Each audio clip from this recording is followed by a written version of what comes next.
हाय दोस्तों, आज की वीडियो में कैपिटल गेन के ऊपर हम लोग न्यूमेरिकल देखने वाले हैं।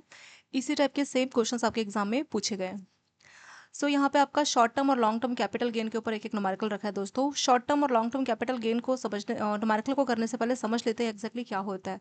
कैपिटल गेन का क्या मतलब है? किसी भी असेट को अगर आप खरीदते हैं और कुछ टाइम के बाद आप बेच देते हैं, ठीक है, आपने कुछ बाई किया और कुछ टाइम को सेल किया, तो बाई और सेल करने के बीच में आपका कुछ प्रॉफिट हुआ। मान लीजिए 1 लाख का आपने खरीदा और 2 लाख का आपने बेचा, -1 lakh is equal to 1 lakh. यहाँ पे क्या हुआ? सीधे फायदा हुआ है। तो ये जो 1 लाख का फायदा हुआ इसी को बोला जाता है गेन। इसी गेन पे आपको टैक्स पे करना होता है, जो कि होता है आपका लॉन्ग टर्म और short term capital gain. Tenure के ऊपर डिपेंड करेगा कि ये शॉर्ट टर्म है या लॉन्ग टर्म है। अगर हम बात करें दोस्तों शेयर्स की, तो शेयर्स को अगर आप 12 महीने या उससे कम टाइम में बेच देते हैं, लेस देन और इक्वल टू 12 मंथ्स, तो इसको बोला जाता है शॉर्ट टर्म कैपिटल गेन, यानी शॉर्ट टर्म का गेन हुआ है। अगर उसी शेयर्स को अगर आप 12 महीने के बाद, 13 महीने, 14 महीने, इस तरह से 12 महीने के बाद कभी भी आप बेचेंगे तो उसको बोला जाता है लॉन्ग टर्म कैपिटल गेन।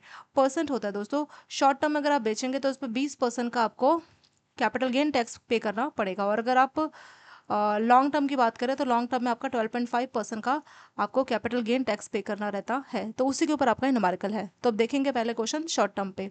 तो यहाँ पे लिस्टेड इक्विटी शेयर है दोस्तों, शेयर्स दिए गए हैं। परचेज प्राइस, आपने 20 लाख के शेयर्स खरीदे। सेल प्राइस, जब वो शेयर बेचे आपने 26 लाख में बेचे, और सेलिंग में कुछ खर्चा है। खर्चे का मतलब कुछ ब्रोकरेज का फी हो गया, एडमिनिस्ट्रेशन चार्ज हो गया। तो अब जो शेयर्स बिके हैं वो 6 महीने बाद बिके, तो 12 महीने से कम टाइम में बिके हैं।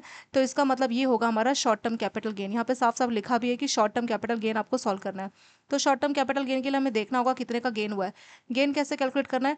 कितने का आपने बेचा है और कितने का आपने खरीदा, माइनस जो आपके एक्सपेंसेस लगे। तो हमने 26 लाख का बेचा, 20 लाख में हमने खरीदा और 1 लाख का एक्सपेंस लगा, ठीक है। तो इसको अगर हम माइनस करेंगे तो ये आ जाएगा दोस्तों सीधे सीधे 5 लाख।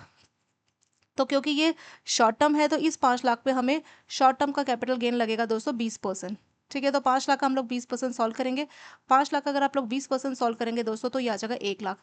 तो इस केस में 1 लाख का short term capital gain tax पे करना रहेगा। सेम टू सेम ऐसे अगला क्वेश्चन है, वो है आपका लॉन्ग टर्म कैपिटल गेन के ऊपर। देखिए यहाँ पे भी शेयर्स खरीदे गए हैं। 10 लाख के खरीदे गए हैं, 15 लाख में बेच दिए गए। खरीदने में जो एक्सपेंस हुआ, बेचने में सॉरी, जो एक्सपेंस हुआ 1 लाख का, इसमें आपका एडमिनिस्ट्रेशन का खर्चा है, ब्रोकरेज चार्ज हो सकता है। इसको जो है बेचा गया 3 साल बाद, क्योंकि ये 3 साल बाद बिके हैं दोस्तों, तो इस पर लॉन्ग टर्म कैपिटल गेन लगेगा। ठीक है, तो वही फॉर्मूला है, कितने में हमने बेचा माइनस कितने का हमने खरीदा और जो हमारे खर्चे हुए। तो हमने 15 लाख का बेचा, 10 लाख का खरीदा था, एक्सपेंस हुआ 1 लाख। तो इनको हम सॉल्व करेंगे दोस्तों, ये आ जाएगा आपका 4 लाख। तो 4 लाख, क्योंकि ये लॉन्ग टर्म है तो लॉन्ग टर्म का कैपिटल गेन का परसेंट रहता है 12.5%। ठीक है, तो 4 लाख का 12.5% हम लोग सॉल्व करेंगे तो ये आ जाएगा हमारा 50,000। तो इस केस में लॉन्ग टर्म कैपिटल गेन पे करना रहेगा दोस्तों कितना? 50,000। वो आ जाएगा हमारा फाइनल आंसर।